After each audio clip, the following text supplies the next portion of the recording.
Hi friends, most of you might have noticed that the Cuba locks sometimes go loose from the door and they have a free movement on both the sides.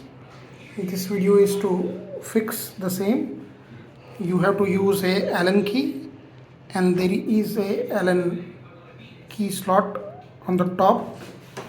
You have to open the screw with using the Allen key and the handle would come out easily.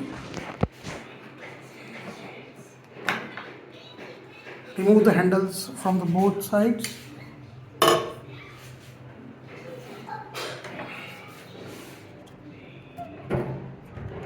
and then you would see there are two screws further inside.